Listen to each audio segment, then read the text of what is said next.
Hello friends, તો આજે આપણે બનાવવાના છે મકાઈની ભેલ। તો વિડીયો એન્ડ સુધી જોવા વિનંતી છે। તો ફ્રેન્ડ્સ, આપણે મકાઈને પહેલેથી જ કુકરમાં 3 વિસલમાં બાફી લીધા હતા। મકાઈ સરસ બફાઈ ગઈ હતી ને અહીંયા તમે જોઈ શકો છો આ રીતના મશીનના મદદથી હું મકાઈના દાણા બધા કાઢી લઈશ। જો તમારી જોડે મશીન ના હોય તો હાથની મદદથી કાં તો ચપ્પાની મદદથી પણ તમે કાઢી શકો છો। હવે આપણે બધા મકાઈના દાણાને એક બાઉલમાં લઈ લીધા છે। ત્યાર પછી આપણે અંદર એડ કરવાનું છે ડુંગળી, ટામેટું, કેપ્સિકમ અને થોડા મેં દાડમના દાણા પણ એડ કર્યા છે। જો તમારી જોડે ઘરમાં બીજા પણ સબ્જી અવેલેબલ હોય તો તમે એડ કરી શકો છો।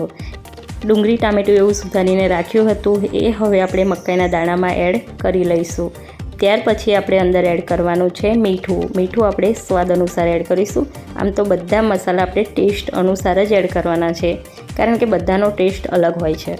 તો અહીંયા તમે જોઈ શકો છો મેં થોડું મરચું એડ કર્યું છે।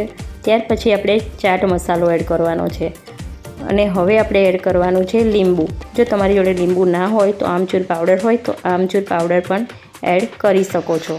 ને હવે આપણે એડ કરવાનું છે બટર। તો બટરથી ભેલનો ટેસ્ટ એકદમ સરસ આવે છે, તો ઘરમાં અવેલેબલ હોય તો જરૂરથી એડ કરજો।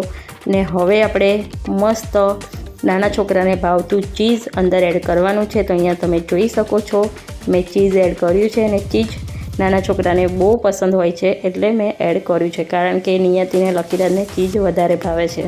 તો અહીંયા તમે જોઈ શકો છો આપણે મસ્ત ભેલ બનાવીને રેડી કરી લીધી છે। હવે એક પ્લેટમાં કાઢી લીધી હતી।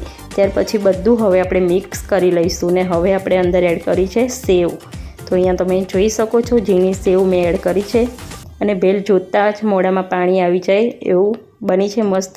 પહેલાં પણ મેં બનાવી હતી, તો આજે બનાવી રહી હતી તો મને થયું લાવો આપણે બધા યુટ્યુબ ફેમિલી જોડે આપણે શેર કરીએ। તો અહીંયા તમે જોઈ શકો છો આપણી ભેલ બનીને રેડી થઈ ગઈ છે અને આમાં તમે ધાણા પણ થોડા એડ કરી શકો છો ને બીજું પણ તમારે એડ કરવું હોય તો થોડું એડ કરી શકો છો, કારણ કે બધાની ચોઈસ અલગ અલગ હોય છે।